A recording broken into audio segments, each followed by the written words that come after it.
أعوذ بالله من الشيطان الرجيم. بسم الله الرحمن الرحيم.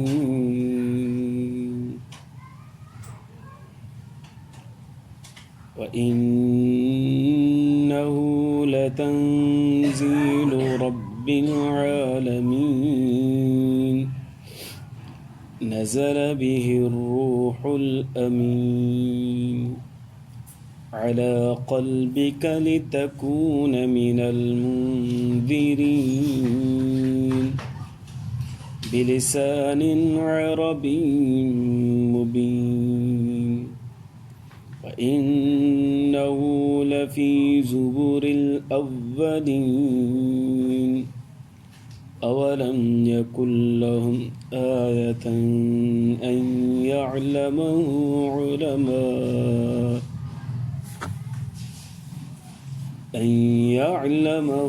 علماء بني إسرائيل ولو نزلناه على بعض الأعجمين فقرأه عليهم ما كانوا به مؤمنين كذلك سلكناه في قلوب المجرمين لا يؤمنون به حتى يروا العذاب الأليم فيأتيهم بغتة وهم لا يشعرون فيقولون هل نحن منظرون. درود اللهم صل على سيدنا محمد رب زدني علما وارزقني فهما سبحانك. मुझे मुअज़्ज़ज़ मोहतरम मुकर्रम मुजाहिद मुवाहिद भाइयों दोस्तों बुजुर्गों, 19 सिपारो सूरत शुआरा आयत नंबर 192 खां वठी 203 ताईं मूं तव्हां जे साम्हूं तिलावत कयो. इहा आख़िरी रुकु आहे सूरत जो.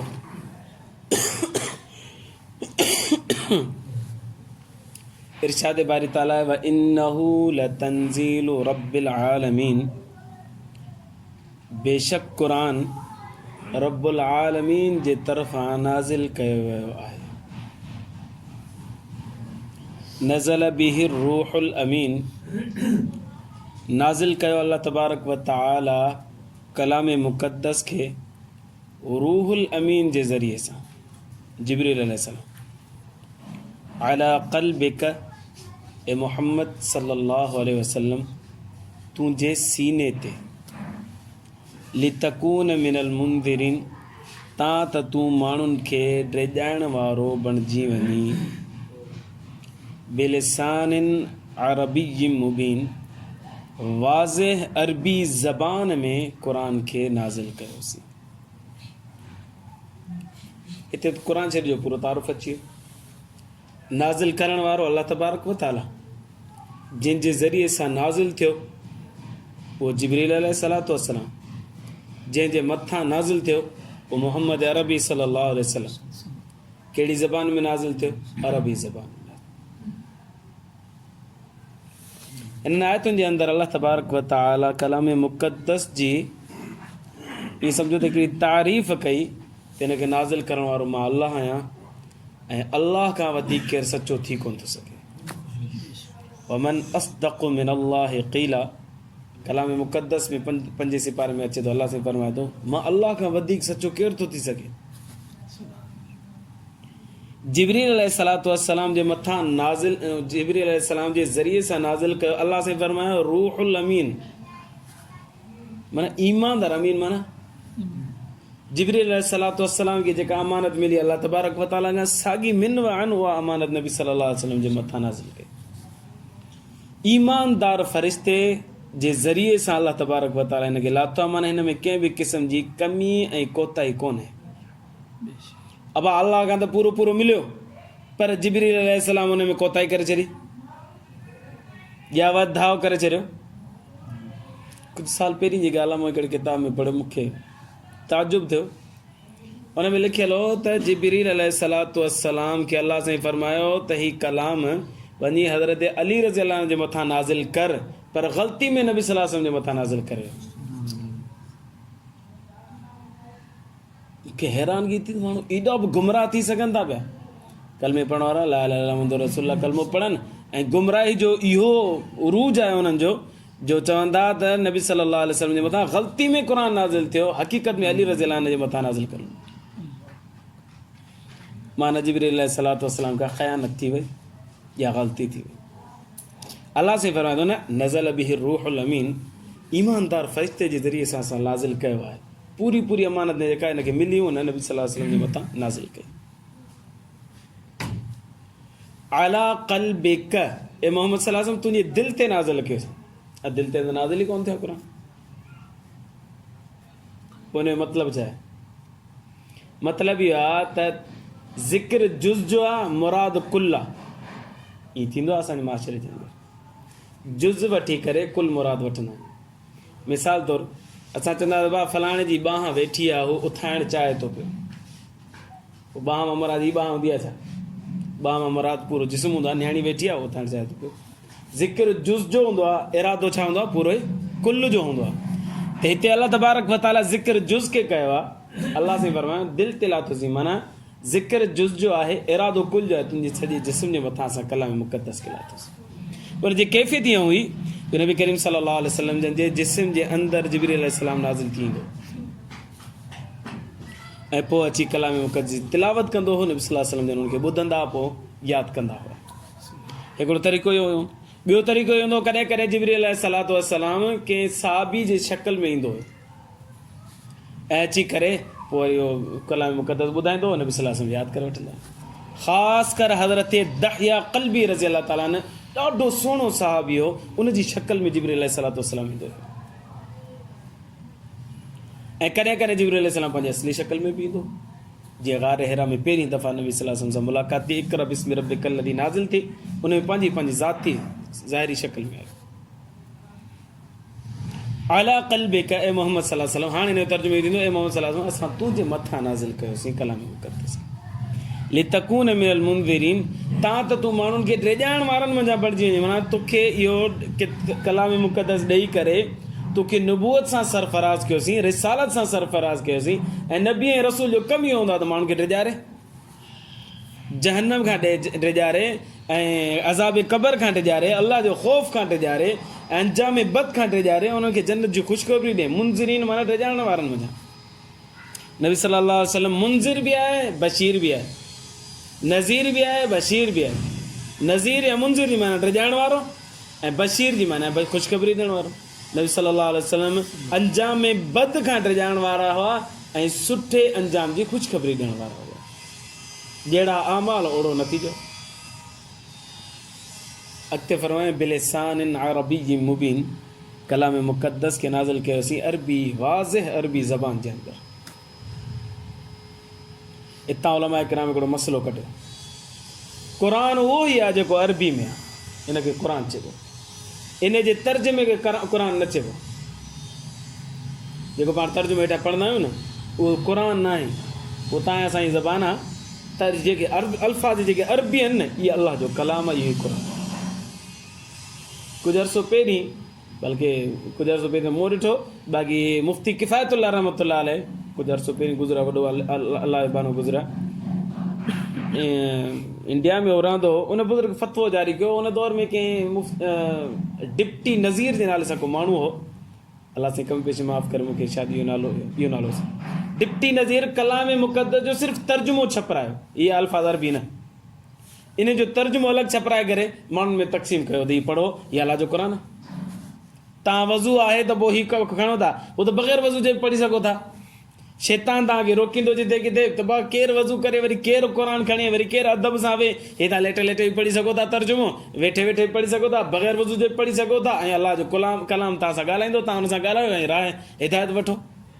जॾहिं हुन इहो विरहायो कलाम तर्जुमो छापे करे, मुफ़्ती किफ़ायतुल्लाह रहमतुल्लाह अलैह फ़तवो ॾिनो त इहो तर्जुमो पढ़णु हराम आहे, इनखे कलाम इलाही चई नथो सघिजे। ये क़ुरान ई कोन्हे। क़ुरान त अलाह अरबी ज़बान में नाज़िल कयो, उहो त तर्जुमो आहे, तव्हां तर्जुमो था पढ़ो। त तर्जुमो क़ुरान कोन्हे, क़ुरान ही आहे अरबी लफ़्ज़ जेके। ऐं छा तव्हां तर्जुमो पढ़ी ॾिसो, अलाह तव्हांखे मोॾे पियो आहे। हिकिड़ा हमरा हिते बि विराया, दोस्त हिकिड़े विराया, मोॾे पियो मूंखे बि ॾेई वियो। मूं हुनखे चइबो आहे हराम आहे, हिते गुनाह आहे, पण जाइज़ ई कोन्हे। पोइ हुनखां बाद में ही तफ़सीर लिखण वारो ही मुफ़्ती शफ़ी साहिब रहमतुल्लाह अलैह, इन में हिकिड़ी किताब लिखी तज़कीरुल अख़वान जे नाले सां। उन में हुन लिखियो बाबा तर्जुमो, ख़ाली तर्जुमो, हिन जे हेठां तर्जुमो पढ़णु उहा ॿी ॻाल्हि। कंहिंखे अरबी नथी अचे त उहो हेठां तर्जुमो पढ़े थो, ठीकु आहे। अरबी खे ॾिसे थो, हेठां तर्जुमे पढ़े थो, इन जी त गुंजाइश आहे। पर ही अरबी हुजे ई न, ख़ाली तर्जुमो पढ़े थो, इहो हराम आहे, गुनाह आहे, नाजाइज़ आहे। इनखे छापण बि गुनाह आहे, इनखे विराइण बि गुनाह आहे। छो करे पोइ माण्हू हिन अरबी खां परे थी वेंदा ऐं पोइ वरी हुन उर्दू जे पोयां लॻंदा पिया। ऐं पोइ वरी उनखे माण्हू त अहिड़ा सादा आहिनि जो पोइ उनखे बि चवंदा इहो क़ुरान आहे।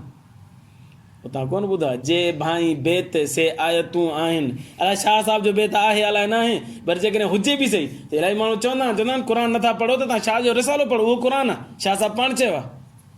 अहिड़ा माण्हू मूं पाण ॾिठा, हिकिड़े माण्हू मूंखे चयो जे शाह जो रिसालो पढ़ो, तव्हां क़ुरान नथा पढ़ो त पढ़ो, ॻाल्हि साॻी आहे। नऊज़ बिल्लाह मिन ज़ालिक।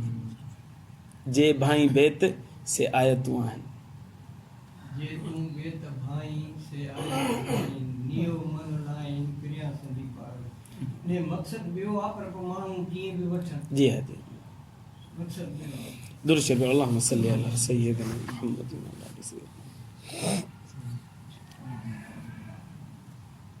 मौलाना ख़ैर मोहम्मद जालंधरी कलाम मुक़द्दस जो तर्जुमो कयो आहे, आम तौर मिले थो। उन खे कंहिं अलॻि करे छापियो, हीअ अरबी इबारत हटाए करे सिर्फ़ु उर्दू तर्जुमो। उहो मूंखे हुते हमरा कंहिं दोस्त ॾिनो, उहो मूं वटि पियो आहे। इहो ग़लति आहे। तर्जुमे खे असां कलाम मुक़द्दस नथा चई सघूं। ॿिए जे कलाम खे असां कलाम क़ुरान किथां चवंदासीं? लिहाज़ा अलाह से फरमाए थो बिलिसान अरबी, मोल लाथो आहे अरबी में। ऐं अलाह जा कलाम जेके अलाह जा अल्फाज़ आहिनि ऐं तव्हां मुंहिंजे अल्फाज़ में केॾो फ़र्क़ु हूंदो आहे? फ़र्क़ु। हिन जी बरकत ऐं हुनजी हुन में त बरकत ई कोन हूंदी, जेका हिन में बरकत आहे अल्फाज़नि में। तव्हां अलहम्द ईअं पढ़ो, तव्हां असांखे तर्जुमो नथो अचे, तव्हां सिर्फ़ु अलहम्द ईअं पढ़ो, तव्हांखे मज़ो ईंदो। पर हुनजो तर्जुमो पढ़ो, तव्हांखे उहो मज़ो ई कोन ईंदो। ख़ाली तर्जुमो पढ़ंदा रहो, रटो हुनजो हणंदा रहो, कोन मज़ो ईंदो। छो करे अलाह जे अल्फाज़नि जे अंदरि जेका बरकत आहे न, उहे तव्हां असांजे अल्फाज़ में थोरी हूंदी बरकत। इन करे कलाम उहो ई आहे, क़ुरान उहो ई आहे जेको ही अरबी में आहे। इहा ई वजह आहे जो पूरी दुनिया जे अंदरि हर हिकु ज़बान वारो माण्हू जेसीं ही कलाम क़ुरान न पढ़ंदो न, तेसीं ताईं उनजो क़ुरान मक़बूल ई कोन्हे, कलाम मक़बूल ई कोन्हे। हाणे अंग्रेज़ हुजे, तुर्की हुजे, सिंधी हुजे, अरबी फारसी जेको बि हुजे न, उहो पढ़ंदो ई कलाम। ऐं हुनखे मुस्लमान थियण जे लाइ अरबी जा लफ़्ज़ पढ़णा लाज़मी आहिनि। हुनखे चओ अशहदु अल्ला इलाहा इल्लल्लाह व अशहदु अन्न मुहम्मदन अब्दुहु व रसूलुहु, न पढ़ंदो मुस्लमान ई हुन जो तसवुरु कोन कयो वेंदो। इन मां अंदाज़ो लॻाए त अरबी जी केॾी अहमियत आहे। ख़ाली सिंधी में या उर्दू में चई छॾे थो त अलाह खे मां गवाही थो ॾियां त अलाह खे अलावा कहिड़ी बात जे लाइ न, नबी सल्लल्लाहु अलैहि वसल्लम अलाह जो सचो रसूल आहे, उहो मुस्लमान कोन थींदो। हुनखे अल्फाज़ अरबी जा अदा करणा पवंदा। जॾहिं कलमे जे लाइ उहा लाज़मी शर्त आहे, त पोइ क़ुरान खे असां वरी कीअं पोइ हिते रखंदासीं? हिनखे पढ़णु लाज़मी आहे। बिलिसान अरबी मुबीन, अलाह साईं फरमाया असां अरबी ज़बान में नाज़िल कयो, अरबी पढ़ो बाबा। काइनात में सभ खां वधीक अज़ीम तर ॿोली जेकॾहिं आहे त अरबी ॿोली आहे। नबी सल्लल्लाहु अलैहि वसल्लम ने इरशाद फरमाया अहिब्बुल अरब लिअन्नी अरबियुन व लिसानुल क़ुरआन अरबियुन व लिसानु अहलिल जन्नति अरबियुन औ कमा क़ाल नबी सल्लल्लाहु अलैहि वसल्लम। नबी सल्लल्लाहु अलैहि वसल्लम फरमाया अरबन सां मोहब्बत कयो, छो करे मुंहिंजी ज़बान मोहम्मद जी अरबी आहे, क़ुरान बि अरबी आहे, जन्नत जे अंदरि बि अरबी हूंदी, हुते सिंधी पंजाबी उर्दू कोन हूंदी, उते सभु अरबी ॻाल्हाईंदा। अलाह सां इंस्टॉल कंदो असांजे अंदरि अरबी, सभु अरबी ॻाल्हाईंदा, केर बि सिंधी कोन ॻाल्हाईंदा। नबी सल्लल्लाहु अलैहि वसल्लम ने फरमायो त अरबी जन्नत जी ज़बान आहे, अरबी मां मोहम्मद जी ज़बान आहे, अरबी क़ुरान जी ज़बान आहे, लिहाज़ा तव्हां अरबनि सां मोहब्बत कयो। बिलिसान अरबी मुबीन, अलाह से फरमायो असां अरबी में कलाम मुक़द्दस खे नाज़िल कंदो। इन्नहु लफ़ी ज़ुबुरिल अव्वलीन, पोइ हीउ क़ुरान जेको आहे न अॻियनि किताबनि में बि अलाह से फरमाए थो मौजूदु हो। अड़े अॻियनि में मौजूदु हो त पोइ असां वटि किथां आयो? माना उन्हनि खां नक़ल थी करे थिया आहियो? अलाह से फरमायो इन्नहु लफ़ी ज़ुबुरिल अव्वलीन, अॻियनि किताबनि में बि क़ुरान मौजूदु हो, तौरात में, ज़बूर में, इंजील में। पोइ हुनजो मतिलबु इहो आहे, मुफ़स्सिरीन किराम ने तर्जुमो मतिलबु इहो लिखियो त क़ुरान जा जेके मरकज़ी अहकामात आहिनि जेके सभिनी उम्मतुनि खे ॾिना विया उहे सभु अहकामात उन्हनि में बि हुआ, असांजे में बि आहिनि। उन्हनि जो अलाह साईं तज़किरो फरमाए थो अहकामात जो। मिन वान इहो ई क़ुर उते अॻे तौरात में इंजिल में कोन छो कि हीउ क़ुर अरबी में आहे, तौरात ज़बूर इंजिल जेके इब्रानी या सुरियानी ॿियनि ज़बानुनि में हुआ, त लिहाज़ा हीउ क़ुर ॿियनि किताबनि में हुजण जो मतिलबु इहो आहे त हिन जा अहकामात अॻियनि किताबनि में बि मौजूदु हुआ। अल्लाह वहदहु ला शरीक आहे, वक़्त जे पैगम्बर जी रिसालत ते ईमान आणियो, मरण खां बाद में ज़िंदा रहण ते ईमान आणियो, जन्नत जहन्नम ते ईमान आणियो, फ़रिश्तनि ते ईमान आणियो, तमामु रसूलनि ते ईमान आणियो, आसमानी किताबनि ते ईमान। इहे सभिनी पैगम्बरनि खे अहकामात मिलिया, कलाम मुक़दस में बि ज़िक्र आहिनि ऐं पोइनि किताबनि में बि ज़िक्र आहिनि। उन अहकामात जे बारे में अल्लाह साईं फरमाए थो त उहे अहकामात अॻियनि किताबनि में मौजूदु आहे जेके क़ुर में बि आहिनि। अवलम यकुल लहुम आयतन, कम जी ॻाल्हि हाणे अल्लाह साईं फरमाए थो हीअ जेके यहूदी आहिनि, छा इन्हनि जे लाइ ही निशानी काफ़ी कोन्हे क़ुर मजीद? ऐं यअलमहु उलमाउ बनी इसराइल, उलमाए बनी इसराइल जेके आहिनि, यहूदियुनि जेके ईसाई आहिनि, उहे त ॼाणनि था हिनखे। कलाम मुक़दस जे अंदरि जेके अहकामात आहिनि ऐं तौरात ऐं ज़बूर इंजील में जेके अहकामात लिखियल आहे साॻिया मिलनि था पाण में, उलमाए बनी इसराइल ॼाणनि था। इहा निशानी काफ़ी कोन्हे क़ुर जे हक़ हुजण जी। मुफ़्ती शफ़ी उस्मान रहमतुल्लाह अलैह लिखियो त सभु आलिम जेके यहूदी ईसाईंदा आहिनि मञींदा हा त बाबा क़ुर जूं जेके ॻाल्हियूं आहिनि न सभु तौरात इंजील में लिखियल आहिनि। पर जेके मुस्लमान थी विया उहे त बरमला इज़हार कंदा, जेके मुस्लमान न थिया उहे अकेले में हिक ॿिए खे चवंदा यार ॻाल्हि सही थो करे, त हाणे कीअं मञूं? इहे ॻाल्हियूं हक़ीक़त न आहिनि तौरात इंजील में, पर ज़िद जे करे न मञींदा। अल्लाह साईं फरमाईंदो वलो नज़लनाहु अला बाज़िल अअजमीन, ऐं मोहम्मद अरबी सल्लल्लाहु अलैहि वसल्लम त अरबी आहे, क़ुर बि उन साईं जे मथां अरबी में नाज़िल थियो आहे। पर जेकॾहिं असां क़ुर खे अरब जे मथां न कंहिं अजमी जे मथां नाज़िल कयूं आहे, कंहिं ॿिए ॿोली वारे जे मथां नाज़िल कयूं आहे, ऐं उहो अची करे पढ़ी ॿुधाए त इहो हुनजो मौजो थिए आहे। उनजी ज़बान को सिंधी जे मथां जेकॾहिं क़ुर नाज़िल थिए ऐं उहो पढ़ी करे ॿुधाए बि सही, उनजा अहकामात बि ॿुधाए, उनजो तर्जुमो बि करे ॿुधाए, त हैरानगी जहिड़ी ॻाल्हि आहे या न आहे? पर अल्लाह साईं फरमाए थो हीअ यहूदी ऐं ईसाई जेके आहिनि इहे तॾहिं बि न मञनि, एॾा ज़िद्दी हट धर्म। वलो नज़लनाहु अला बाज़िल अअजमीन, जेकॾहिं असां नाज़िल कयूं आहे बाज़ अजमी जे मथां, कंहिं अरबी जे मथां, अजमी जे मथां, फ़क़रअहु अलैहिम, पोइ हू पढ़ी ॿुधाए उन्हनि खे, मा कानू बिही मोमिनीन, पोइ बि मोमिन न थियनि, ईमान न आणनि। एॾा ज़िद्दी आहिनि, एॾा हट धर्म आहिनि। बसि ज़िद जो हिकिड़ो अल्लाह तबारक व तआला ज़िद्दी जे बारे में फ़ैसिलो इहो करे छॾींदो आहे जो हुनजे लाइ हिदायत जा रस्ता बंदि करे छॾींदो आहे।